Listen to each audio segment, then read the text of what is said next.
10 ساڵ لەمەوە پێش لە هەفتەی نیسان شێرکۆبێکەس تووشی نەخۆشیەک دەبێت بۆ ئەمە بەستە ڕەوانەی ستۆکۆڵم دەکرێت بۆ وەرگرتنی چارەسەری بەڵام پاشمانەوەی زیاتر لە 3 مانگ ئەم کەڵە شاعیرە بەداخەوە لە هەمان ڕێکەوتی ئەمڕۆدا کە چواری هەشتا دوایین ترپەکانی دڵی لێ دەدات و گیان لە دەست دەدات. هەڵبەت مردنی شێرکۆبێکەس کارەساتێکی گەورە بوو بەسەر شعری کوردیدا تا کارەساتێکی گەورە بوو بەسەر ئەدەبیاتی کوردیدا. شێرکۆبێکەس ئەو شاعیرە بووە کە شاعری هەڵوێز بووە، شاعری شاخ بووە، شاعیرێک بووە کە لە هەموو هەڵوێستە نەتەوایەتیەکانە لە هەموو هەڵوێستە کوردایەتیەکانە ئەو جێدەستی خۆی هەیە، نووسینی خۆی هەیە، شعری خۆی هەیە. شێرکۆبێکەس لە ساڵی 1940 لە شاری سلێمانی لە یەکێک لە گەڕەکانی شاری سلێمانی لەدایک دەبێت. هەڵبەت ئەو کەشەی کە شێرکۆبێکەسی تیا لەدایک بووە، خێزانی شێرکۆبێکەس خێزانێک بۆ پڕ لە هونەر، خێزانێک بۆ پڕ لە شعر، ئەو لە تەمەنی 7 ساڵیدا لە ژێر کاریگەری باوکی کە ئەوی ژێکێک بووە لە شاعیرە ناودارەکانی کورد یەکەم شعری خۆی دەنووسێت. لە دوای ئەوە بەرهەمی هونەری ژیانی شێرکۆبێکەس دەست پێ دەکات لەو کاتەوە تاکو ئێستا تاکو ئەو تەمەنی کە کردوێتی لە ماوەی 73 ساڵی تەمەنیدا تەمەنی پڕ بووە لە کۆمەڵێک بەرهەم، کۆمەڵێک شعر، کۆمەڵێک پەخشانە شعر کە بە یەکێک لە ئەو کەسانەدا دەرێت کە گۆڕانکاری گەورەیان لە ئەدەبیات و شعری کوردی کردو. شێرکۆبێکەس تەنها شاعیرێک نەبووە کە شعری بۆ شعر نووسیبێ، شعری بۆ ئەدەبیات نووسیبێ، ئەو بەشێک بووە لە زمان، ئەو شعرانی ئەو بەشێک بوون لە پاراستنی زمان، ئەو لە کاتێکدا شعری بەرەنگاریان نووسیوە کە میلەتی کورد کە گەلی کورد لە ژێر هەڕەشە و هەژمونێکی زمانەوانی نەتەوەی کولتوریا بووە. گەورەی و مەزنی ئەو شاعیرە پێناسە ناکرێت. هەڵبەت هەر لە کاتی مردنەکەیان من خۆم بە بیرمەکە BBC ئەو کاتە دەینووسی لەسەر تایتڵێکی گەورە دەینووسی گەورە شاعیری کورد کۆچی دوایی کردووە. ئەم شاعیرە شاعیرێک بوو تەنها بۆ وڵات نەبوو، شعرەکانی بۆ چەندین زمانی جیهان، چەندین زمانی جیهانی وەرجێڕاوە. وا 10 ساڵ تێدەپەڕێت بە سەر کۆچی دوای ئەودا، هەڵبەت بە هۆی سەختی ئەو نەخۆشی کە تووشی ببوو 10 ساڵ تێدەپەڕێت بەسەر کۆچی دواییدا. لێستادا لە پارکی ئازادی لە نزیک گۆڕەکە خۆی، هەڵبەت گۆڕەکەشی لە نێو پارکی ئازادیدا خۆی لەسەر وەسێتی خۆی گۆڕەکەی لێرە دانراوە، لێرە بە خاک سپێردرا لە دوای مردنەکەی. ئەمڕۆ ئەو ڕێوڕسمە بەڕێوە دەچێت. ئەتوانن لێستەوە بینەری ئەو ڕێوڕسمە بن کە بۆ یادی 10 ساڵەی شاعری گەورەی کورد شێرکۆبێکەس بەڕێوە دەچێت.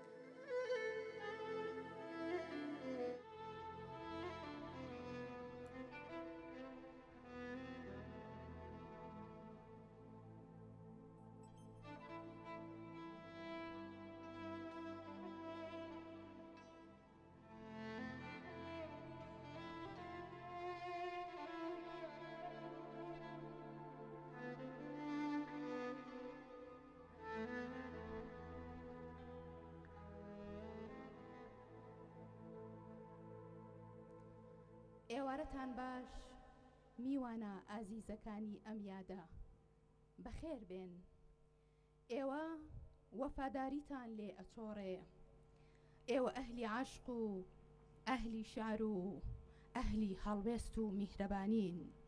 بەم ئامادەبوونەتان دەتانەوێ ئەو پەیامە بدەن کە تاوکاری ڕێگاکە دەبن و شێرکۆی مەزن لە یاد ناکەن.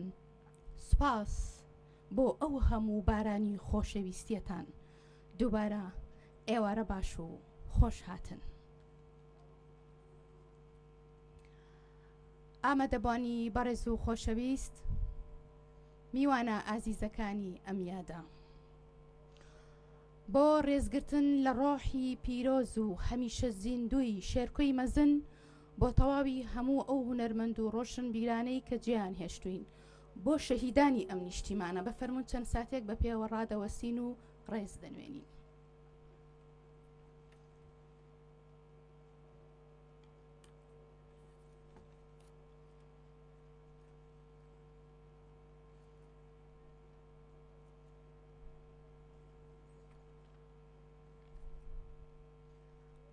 درود بۆ ڕۆحی شێرکۆی مەزن، بۆ هەموو ئەوانەی کە لەگەڵمانین. بفەرمون.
ئەگەر سێ چاوم هەبوایە سێ هەمیانم هەر بۆ شعر تەرخانە کرد ئەگەر سێ دەستم هەبوایە سێ هەمیانم ئەدا بە لەشی هەژاری ئەگەر سێ گوێچکەم هەبوایە سێ هەمیانم پێشکەش ئەکرد بە مۆسیقا و گۆرانی ئەگەر سێ قاچم هەبوایە قاچێکیانم ئەدا بە ڕێگەی ئازادی بۆ دووەکانی تری لەش سێ هەمەکانم لە نێوان چەند نەخۆشی شارەکەمدا دابەش ئەکرد بەڵام ئەگەر دوو دڵم هەبوایە دیسان ئەم کردەوە بە یەک بۆ ئەوەی تۆ دابەش نەبی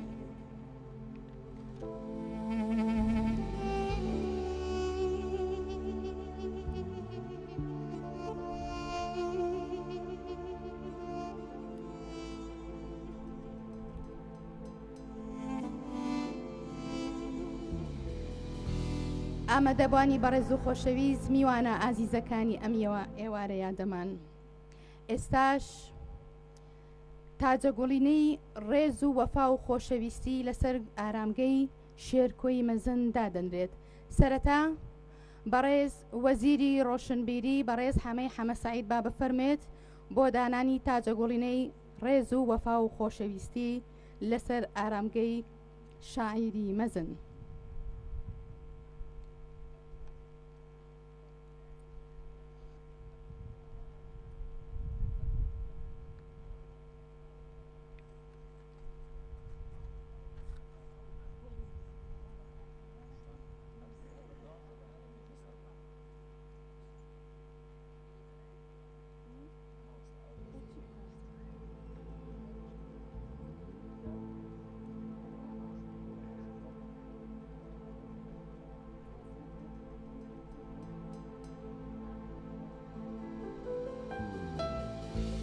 بەڕێز پارێزگاری سلەیمانی دکتۆر هەڤاڵ ئەبووبەکر با بفەرمێت بۆ دانانی تاجەگوڵینەی پارێزگای سلەیمانی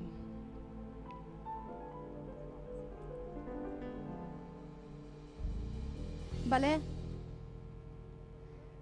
بەپێی میدیاکاران بە تایبەت دێستەمە ڕاستەوخۆ هەیە بەو شێوەیە ڕازی بوون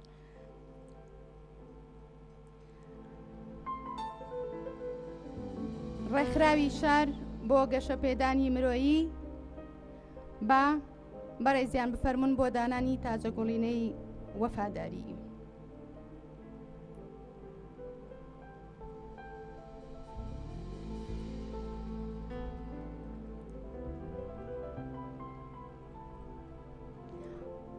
ڕۆژنامەی کوردستانی نوێ جێگری ڕۆژنامەی کوردستانی نوێ بەڕێز مەریوان مەسعود با بفەرمێت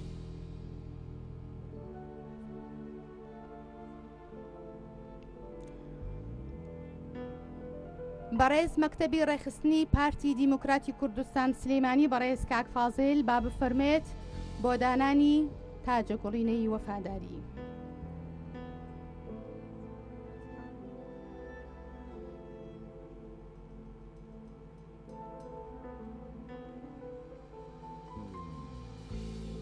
بەڕێز محەممەدی حاجی مەحموود سکرتێری حزبی سۆسیال دیموکراتی کوردستان با بەڕێزیشان بفەرمێت بۆ دانانی تاجەگوڵینەی خۆشەویستی و لە یادنەکردنی شاعیری مەزن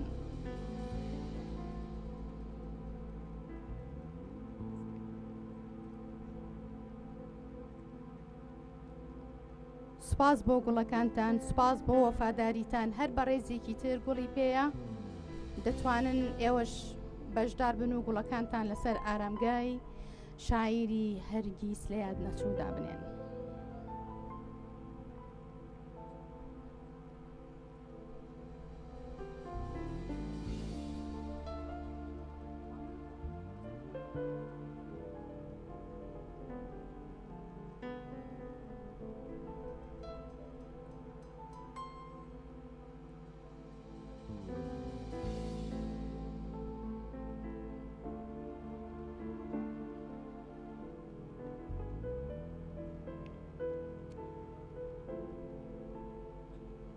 بەڕێزان خۆشەویستان ئێستاش وتاری بەخێرهاتن پێشکەش دەکرێت کە وتاری هاوبەشی ڕێکخراوی شار بۆ کاروباری مرۆیی و ڕۆژنامەی کوردستانی نوێیە داوا لە بەڕێز دانا جەمال سەرۆکی ڕێکخراوی شار بۆ کاروباری مرۆیی دەکەین بە سوپاسەوە بفەرمێت بۆ پێشکەشکردنی.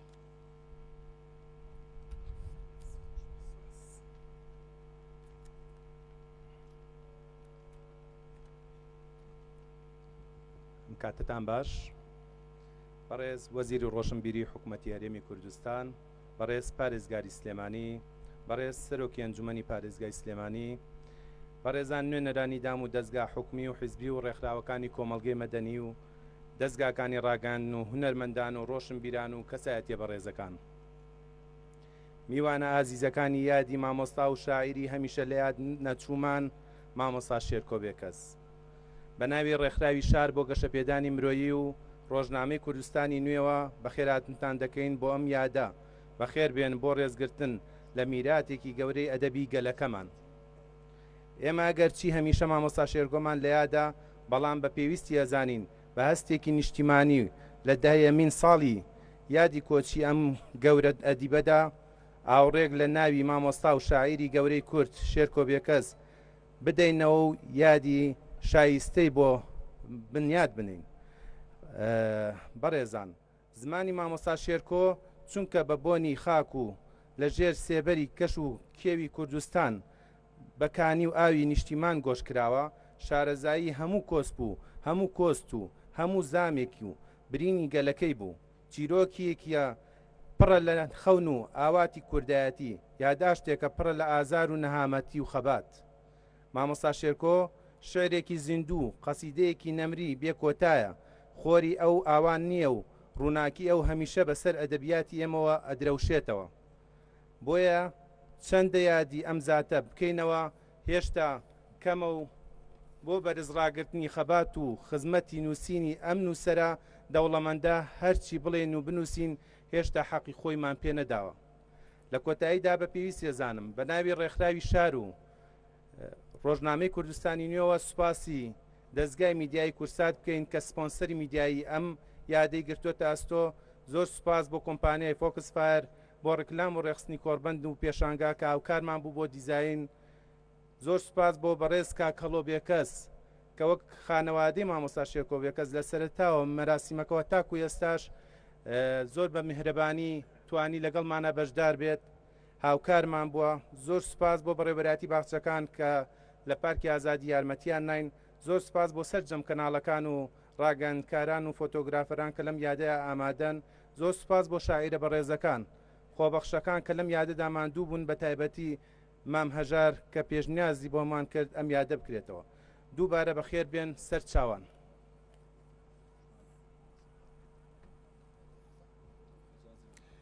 زۆر سوپاس بۆ بەڕێز دانا جەمال سەرۆکی ڕێکخراوی شار بۆ کاروباری مرۆیی کە بە هاوبەشی لەگەڵ ڕۆژنامەی کوردستانی نوێ وتاری بەخێر هاتنی پێشکەشکردی.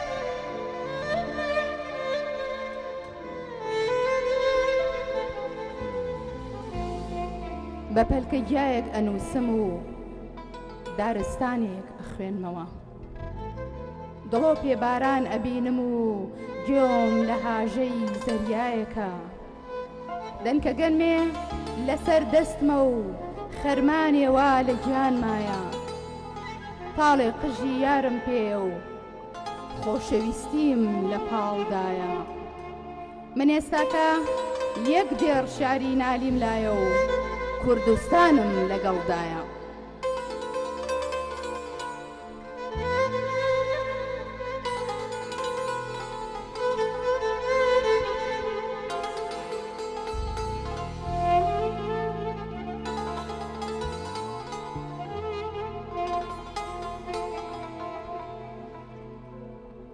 ئامادەبوانی بەڕێز و خۆشەویست ئێستاش با سوپاسەوە داوا لە بەڕێز حەمەی سەعید وەزیری ڕۆشنبیری و لاوانی حکوومەتی هەرێمی کوردستانەکەی بفەرمێت بۆ پێشکەشکردنی وتەیەک.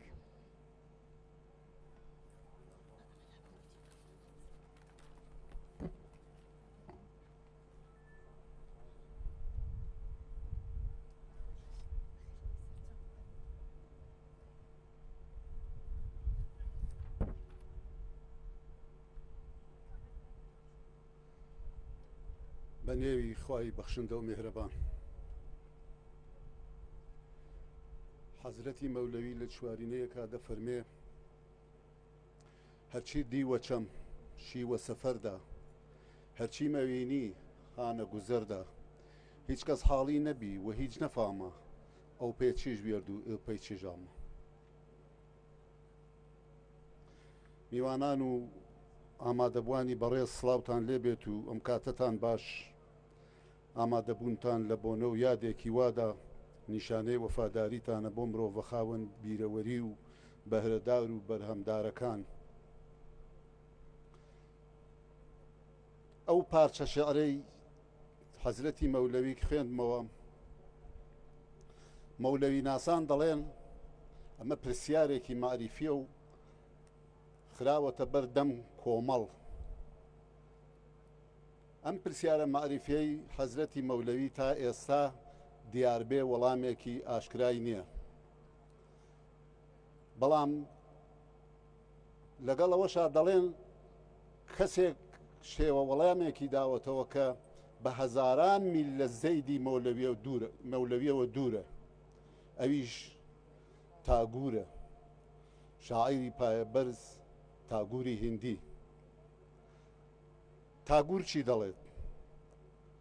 دەڵێت مرۆڤ کاتێ فام دەکاتەوە تا کاتێک دواهەناسەکانی ئەبەخشێ و کۆتایی دێت هیچ شتێک نییە جگە لە کۆمەڵێک بیرەوەری و بەرهەم و خزمەت بە کۆمەڵانی خەڵک. ئەگینا کەس هیچ نییە. کەوابێ شکسپیریش وتوویەتی هەندێک کەس بە گەورەیی لەدایەگە بن، هەندێک گەورەیی بەدەستدێنن، هەندێکیش گەورەیی لەگەڵ خۆیان ناهێنن. کاک شێرکۆ کامیانە ئەوە بێ داوەرانی ئەو بوارە خەبیرانی ئەو بوارە ئەو بڕیارە بدەن. ئەگەر کتێب و بەرهەم هۆکاری نەمری بێت هەر چۆن لە ڕۆمانەکەی ئۆتێلجان سوارە نەجمەدین دەڵێ ئەگەر کتێب هۆکاری نەمری بێ خەریکە خیاڵ لەوە دەکەم بیر لەوە دەکەمەوە خوا بەو گەورەیەی خۆی ئەبێ بەهۆی کتێبەکانیەوە نەمر بێت نەک بەهۆی بەندەکانیەوە. بەڵێ ئازیزان، لە ساڵیادی ئەستێرەیەکی درەوشاوەی ئاسمانی زانست و شێعر و ئەدەب و تێکۆشانی نەتەوەیی و نیشتمانی کوردستاندا خوا لێ خۆشبوو کاک شێرکۆ پیاوێکی پێشمەرگە و تێکۆشەری شار و شاخ، مرۆڤ دۆست، ئاکار جوان و گفتار جوان، کەسیەتێکی ڕازگۆ، دڵسۆز و بەهەڵوێست، پاک و حەقوێش، حەقە هەمومان شانازی پێوە بکەین.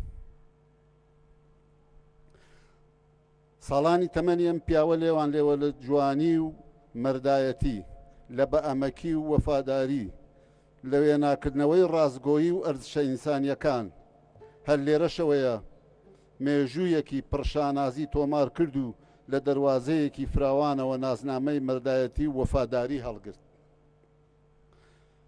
یەکێک لە تایبەتمەندیە جوانەکانی ئەم پیاوە لەو بڕوایەدا بوو ئامانجی سیاسەت کۆکردنەوەی پارۆپوڵ و جەمکردنی سەروەت و سامان نییە. ئامانجەکە بەگەڕخستنی سەروەت و سامانە بۆ خزمەتی مرۆڤایەتی، بۆ خزمەتی کۆمەڵگە و نەتەوەکان. آخر ئەمانەن مرۆڤ سەرفێراز دەکەن و بەرەو دنیای نەمری دەبن.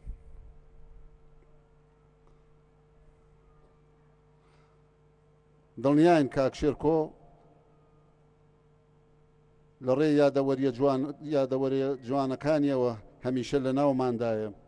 درود بۆ گیانی پاکی ماوای بەهەشت بێت، ڕێز و خۆشەویستیمان بۆ خانەوادە و هاوڕێ و کەسوکاری هەیە. جارێکی تر بەشداری خەمی کەسوکار و بنەماڵە تێکۆشەرە و کولپەروەرەکەی دەکەین و هاوکات ڕێز و حورمەتمان بۆ هەموو ئەو کەسانەی کە لێرە بەشدارن و ڕێز لەم یادە دەگرن و ئەم ڕیادەیان بەرزڕات گرت. سوپاس بۆ بەڕێوەبردننی یادەکە، بۆ بەڕێوەبەرانی یادەکە، سوپاس بۆ کاناڵی میدیایی کوردسات، سوپاس بۆ ڕێکخراوی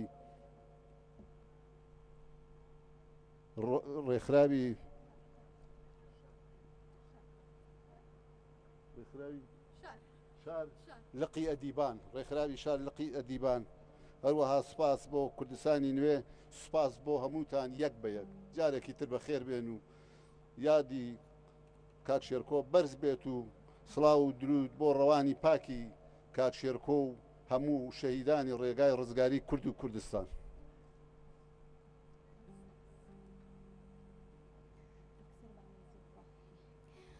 زۆر سپاس بۆ بەڕێز حەمە سەعید وەزیری ڕۆشنبیری و لاوانی حکوومەتی هەرێمی کوردستان.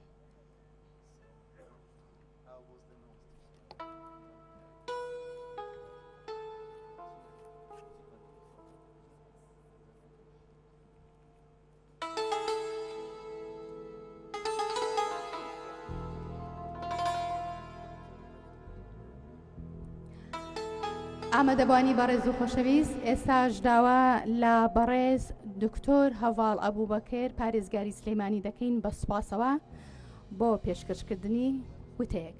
فەرموون دکتۆر گیان.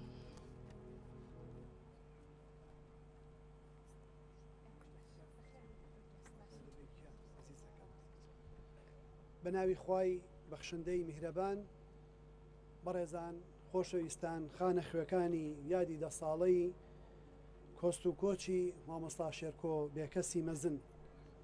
من وتارەکانم نانووسمەوە، بەڵام ئەمڕۆ نەمتوانی نەینووسمەوە لەبەر ئەوەی لە بەردەم فەرهەنگ و مامۆستایەکی وشە و زمان و زاراوە و وێنەی شیعری و سۆز و ئەندێشە و خەیاڵ و زمان و فەرهەنگی قوڵ و ڕەسەنایەتی و قوڵایی فەرهەنگی مامۆستا شێرکۆ بێکەسە وەستاوم.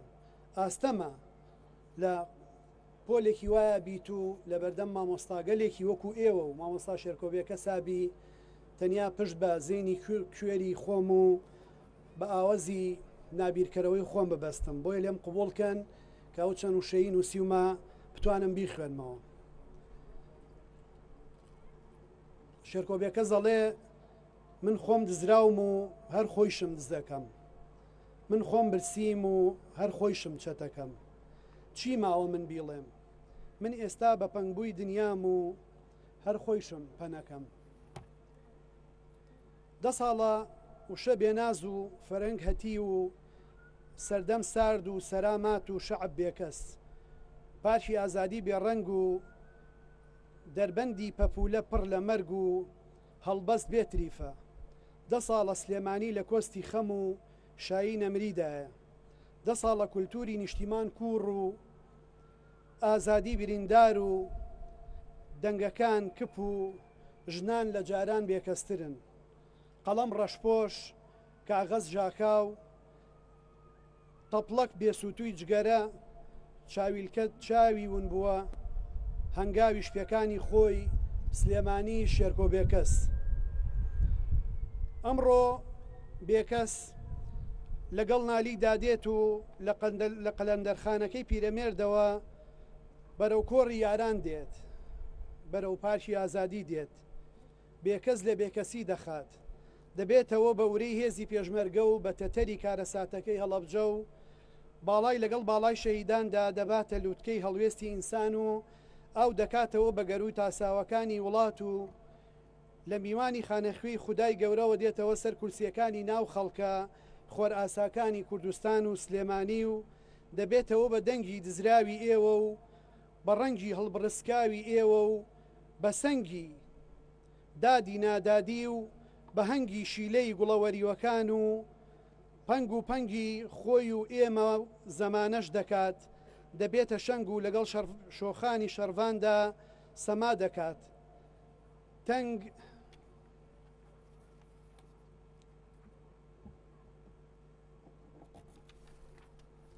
تەنگ بە نەزانی هەڵدەشنێ و زەنگ بۆ پۆلێکی نوێی تەمتومان و تێکۆشان لێدەدات بە تینوێتی گڕی بڵێسەی مەشخەڵی شۆڕشێکی تری نوێتر دادەگیرسێنێ.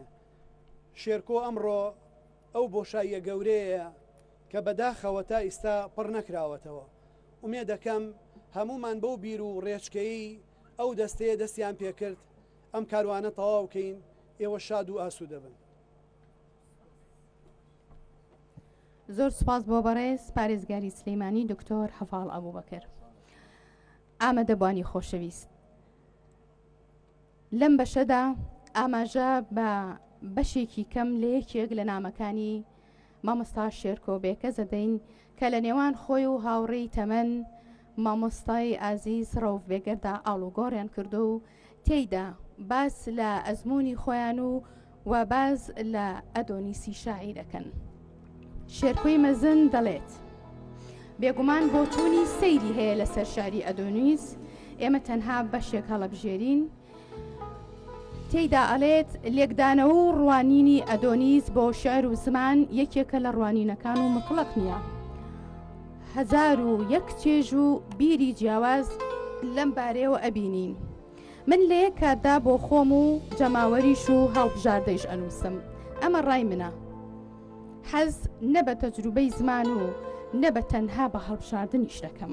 هەمیشە ناوەندێک هەیە بەلای منەوە هەر هەموو ئەو جیاوازیانە لە خۆیدا کۆ دەکاتەوە و بەڕای من شعری سەرکەوتوو لەوێدایە. و ئەڵێت من ئەو شعر و زمانم پێخۆشە کە لە یەک کاتدا ئەیشگات و نایشگات. ئەدۆنیس سۆفی شعرە.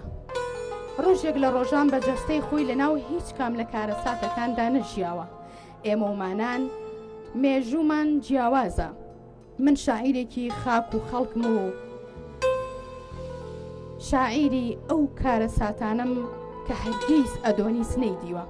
ئەو شاعیری ناو خەڵوەتی سۆفیانەیە، بەڵام ئێمە ومانان شاعیری ناو خەڵوەتی ئازارەکانی خەڵکین. لە هەردوو حاڵەتەکەشدا شاعیری جوان هەر شاعیرە. و باس لەوە دەکات کە ئەڵێت من لە زمان و دنیای شعریدا لە مەحموود دەروێشەوە نزیکم. بەڕێزان، درێژەی ئەم نامە و تەواوی نامەکانی تر لە کتێبی تاڤگەی و شەو هەڵوێست کە بڵاو کراوەتەوە لە کۆکردنەوە و ئامادەکردنی نووسەر کامەران سوبحانە.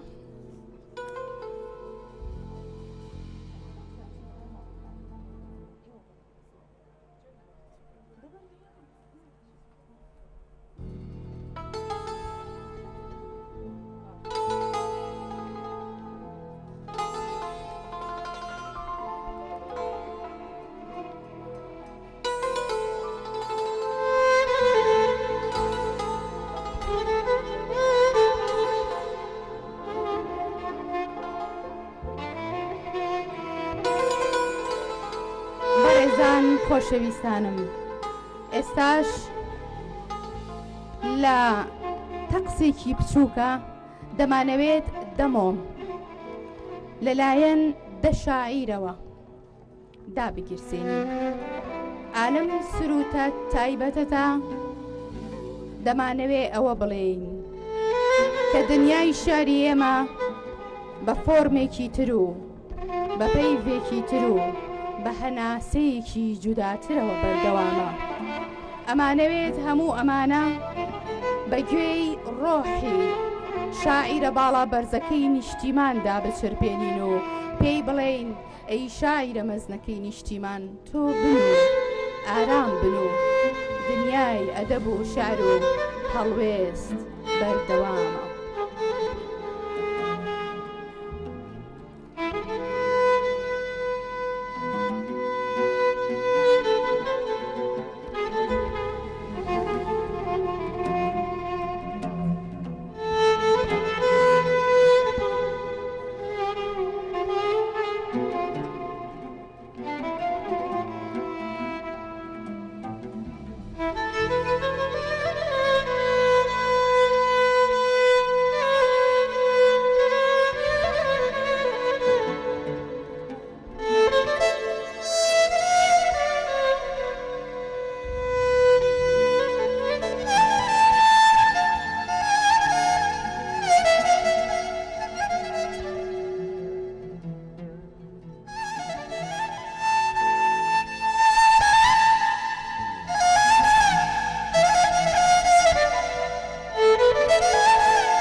ژیانی جانان تۆ بۆ جۆخرت کرد و ئێمەت لە نێو باوەشی نیشتیماندا تەنها کرد کە تۆ ڕۆشتی ئەی جانی جانانم ڕووداوەکان گەورەتر و کارە ساتەکان دڵتەزێنتر بوون کەچی کەس نەیتوانی وەک تۆ سۆز و هەستی گزارشکردنیان بە باڵادا بکات تۆ بزانای شاعرە باڵا بەرزەکەی نیشتیمان ئەی سنە و بەرە هەمیشە سەوزەکەی کوردستانم ئێستا ئێمە چەند بێتۆی نیشتیمانیش چەند غەرقی نائومێدیە ئەهلی ئەم سەردەمەش ئەهلی دڵڕەقی و بێزاری و بێسۆراغی تۆ بزانە ئێمە کەوتینە کۆ چیمان بەسەر هات خودایە ئەم ڕۆژگارە چی بوو بەرۆکی ژیانی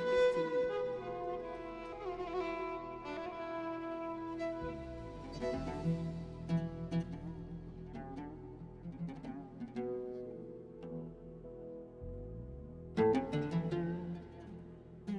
سوپاس بۆ شاعیرە دیاریکراوەکان کە بەشدار بوون لەگەڵمان بۆ داگیرساندنی دەمۆم گزارشتە لە 10 ساڵ ژیان ئاوایی شاعیری مەزن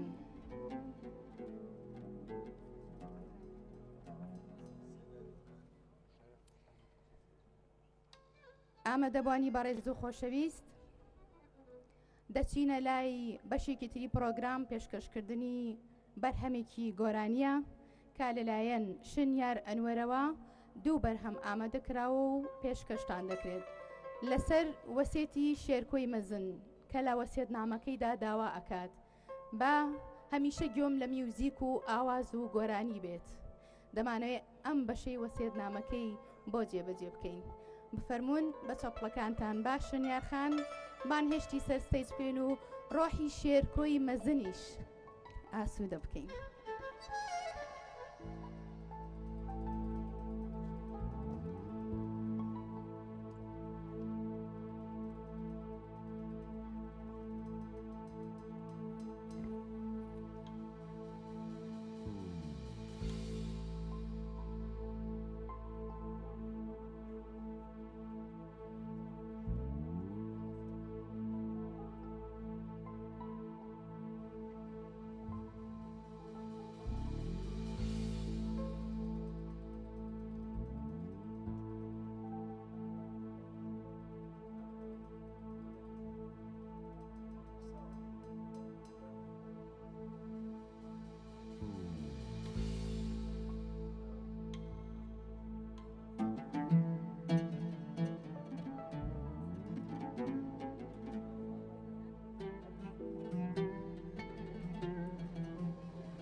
تست تست تست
شو درنگا ساقی بوم تکا کمکی تر اگر چی شو درنگا ساقی بوم تکا کمکی تر کوا ام شو سری هلدا دنا خمدا خمکی تر کوا ام شو سری هلدا دنا خمدا خمکی تر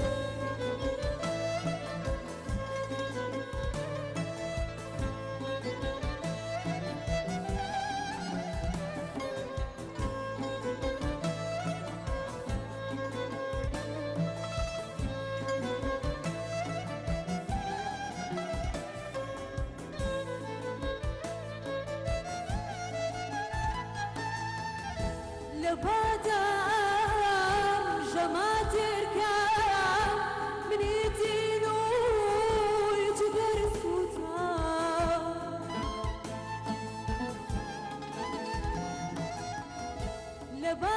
لبادام جماتر كام من يدينو يجدر سوتا بچي دارا كدي بينم شبكي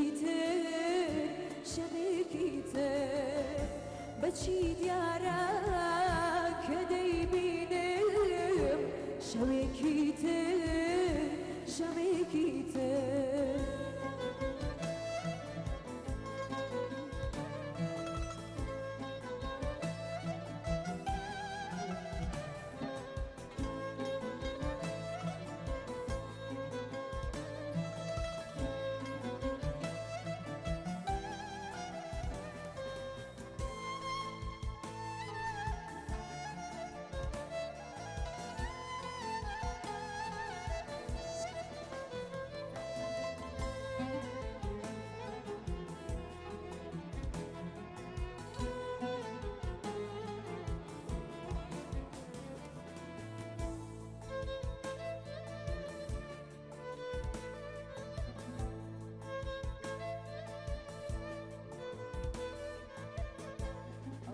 دادر دارو به پرستارم کپیم وایا اون دادر دارو به پرستارم کپیم وایا لسر کیکی تمن هلنا کرتازا شمیکی تر لسر كيكي تمن هلنا مريت صار دميكي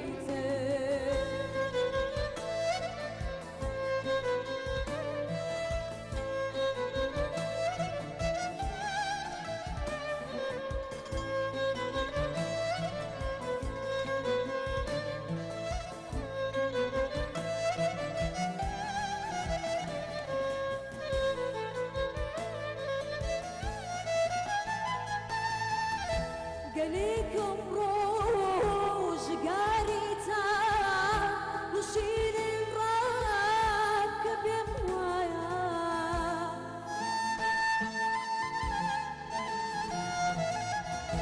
قليكم روج قاريتا نشيل الراكب يموايا مرق مودا دادي سان كبيبي نم سر دمكي تر مرق مودا دادي سان كبيبي نم سر دمكي تر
چۆن ئەڵێی ناچمە ئەو چێشوانە دڵی دیمێژێ ئەو دڵبەردە بۆ تۆ هەر دەردا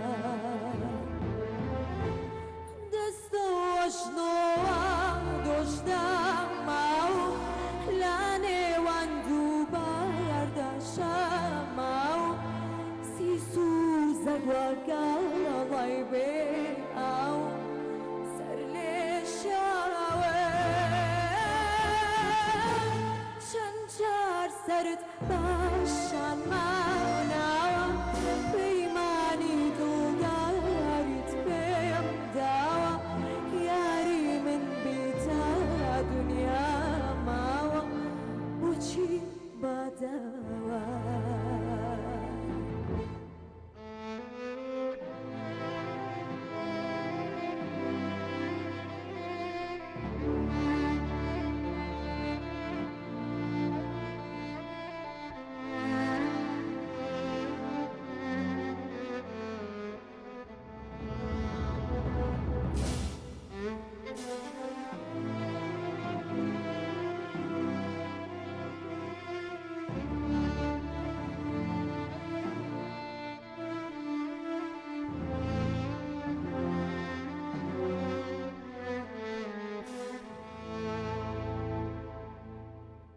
دڵم مێژێ بڕۆ بڕۆ دڵی دیمێژێ ناڕۆ ناڕۆ لەم دوو دڵیادا هاوار خوایە خوالێ ڕێگایە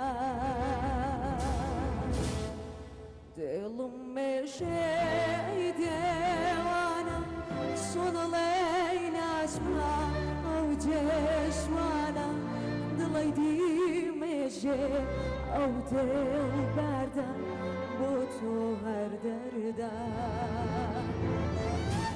دەستە وەشنۆوە دۆشتەمە و لە نێوان دوو بەردە شەمە و سیس و زەگوەگەڵای بێ ئەو سەر لێ شاوێ سرت باشان ماوناوە پەیمانی دڵداریت پێم داوە یاری من بێتە دنیا ماوە بۆچی باداوە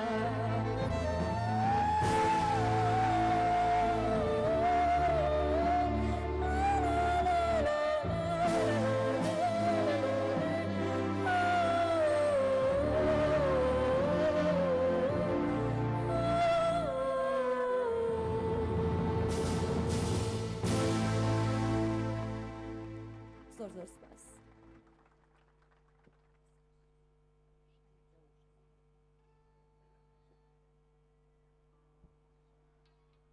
زۆر سپاس بۆ ئەو دەنگە تایبەتەی خات و شنیار نەجیب هەر بمێنیت ئازیزانم شاعیرێک هێندە میهرەبانە دڵی پڕە لە وشەی جوان شاعیرێک هێندە ناسک و نازدارە هەمیشە شعر بۆ خۆشەویستی و بۆ جوانیمان پێیا بەخشێت ئەم شاعیرە ئەمڕۆ لەگەڵمانە ئامادەیە بەڕێز قوبادی جەلیزادەیە بە یادەوەریەک و بە تێکستێکی شاری لەگەڵمانە با بفەرمێت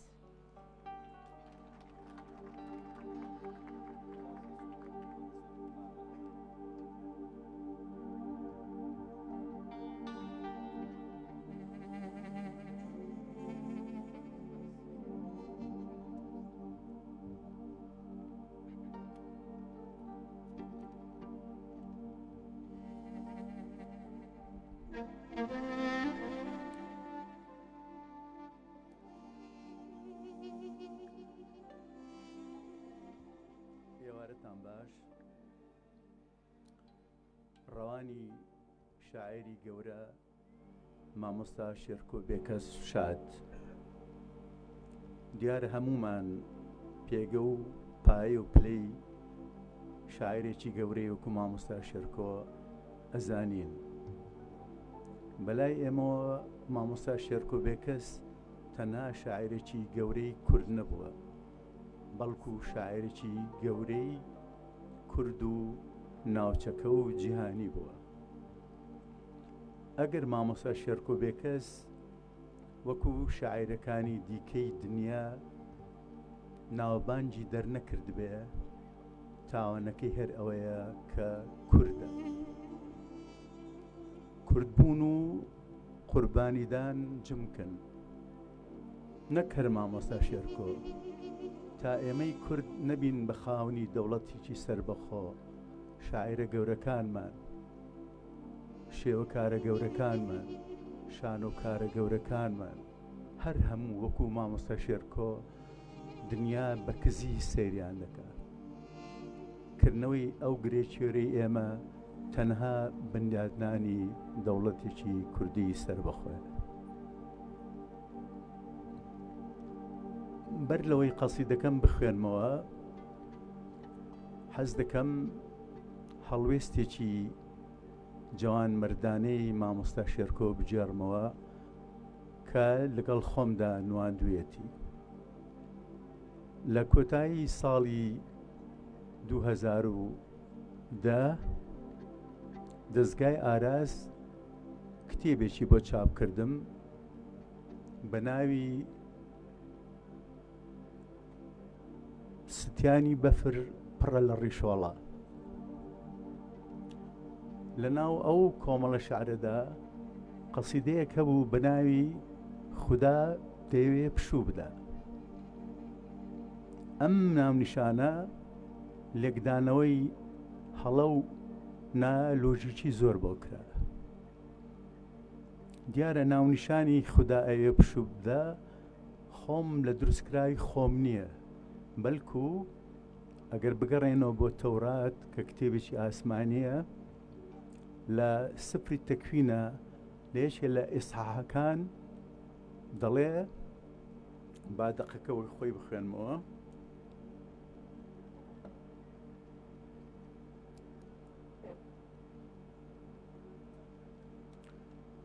دەڵێ خودا دوای ئەوەی لە هەموو کارەکانی خوڵقاندن بووەوە ڕۆژی حەوتەمی پیرۆز کرد و تیایدا پشوویدا کەواتە وشەی پشودان لە ئیسحاحێکی تەورات هاتووە کە یەکێک لە کتێبە پیرۆزەکانی ئاسمانی. عەرەبیەکەی دەڵێ بارك الله اليوم السابع قدسه لأنه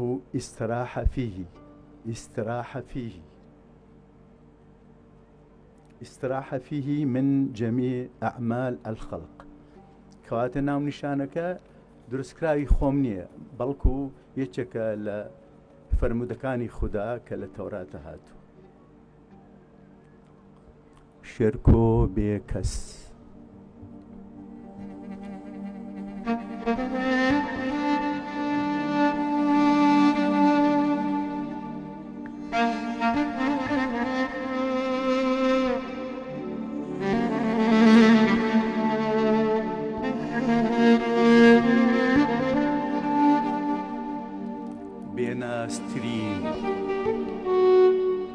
بێناسترین درەختی ئەم پارچی ئازادیە شێرکۆیە.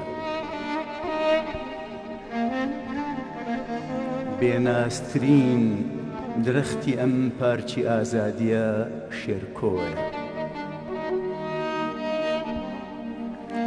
من چۆلەکێکی جیاوازم بەسەر لقی هیچ درەختێکەوە نانیشماوە. جگە لە مەزاری شێرکۆ چیمەن تژی لە زاق و زیقی پەپولە لە بن هەردارە جووتێک کۆتری عاشق. من چۆلەکێکی جیاوازم سپیدان لەسەر لقێکی مەزارەکەی شێرکۆ هەڵدەکورمێم.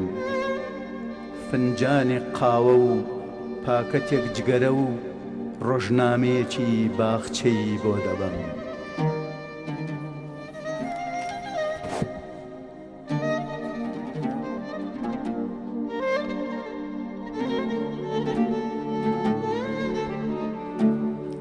باسی کچە قەیرەکەی هاوینی بۆ دەکەم کە خەریکە شوو دەکات بە کوڕە چاو زەردەکەی پاییز. دەبم بە پەپوولە سلێمانکە و لەسەر چێلی مەزارێکیە دەنیشمەوە، لەگەڵ خۆمدا ئەم دیاریانەی بۆ دەبەم. لە ئاوی کانیەکی تەزی و ملپێچێکی سوور، لە فەرهەنگی وشەوە سەبەتێک جێلاس، لە پڕوشی باران باوەشێنێک. هێشتا بە چەپچێک برینەوە پایسکلەکەت بەناو قەڵاتی کەرکووکە دەسوڕێتەوە. شەوان تاق-تاقکەرە لە شیعری کزە و لە میلۆدی مانگ و لە خوڕەخوڕی تەنیایی گۆرانیت بۆ دەڵێ. دەستێک دەکەمە ملی چێلەکەی ژوور سەری و بە چرپە پێی دەڵێم وەک وشکە ساڵی هەر برسیە نیشتیمان، وەک ئاو هەر ڕوت و قوتە نیشتیمان، وەک ڕەشەبا هەر پێخاوستە نیشتیمان، وەک هەنارێکی گریا و خوێنی لە دەچۆڵێ نیشتیمان. بێناسترین و بێکەسترین درەختی ئەم پارچی ئازادیە شێرکۆ بێکەسە. سوپاس.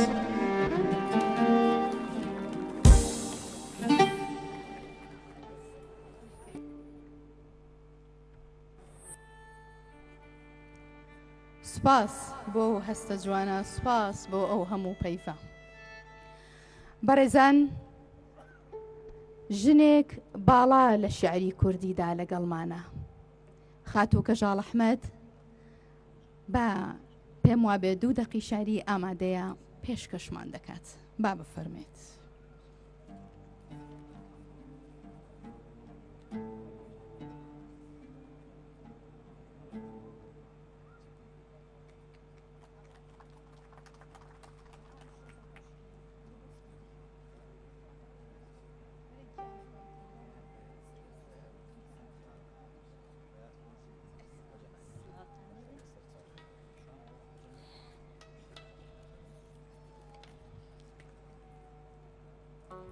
ئێوارە یادی شاعری گەورەی کورد شێرکۆ بێکەستان پیرۆز بێ.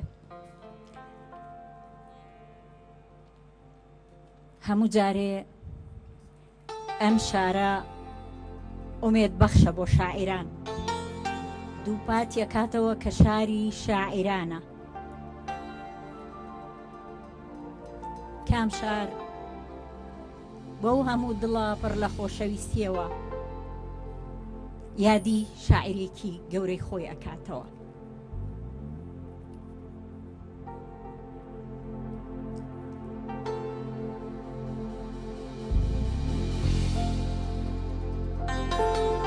ئەگەر باسی جوامێریەکانی شێرکۆ بێکەس بکەین، هەر یەکەمان چیرۆکێکمان لەلایە.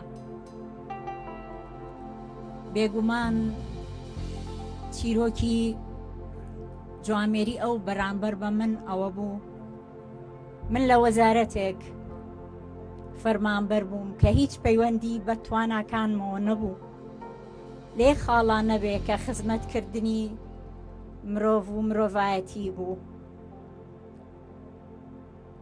ئەو یەکەم گواستنەوە و دوا گواستنەوەی کرد لە ژیانی منە لە وەزارەتێکەوە بۆ وەزارەتی ڕۆشنبیری لە ناو ئەم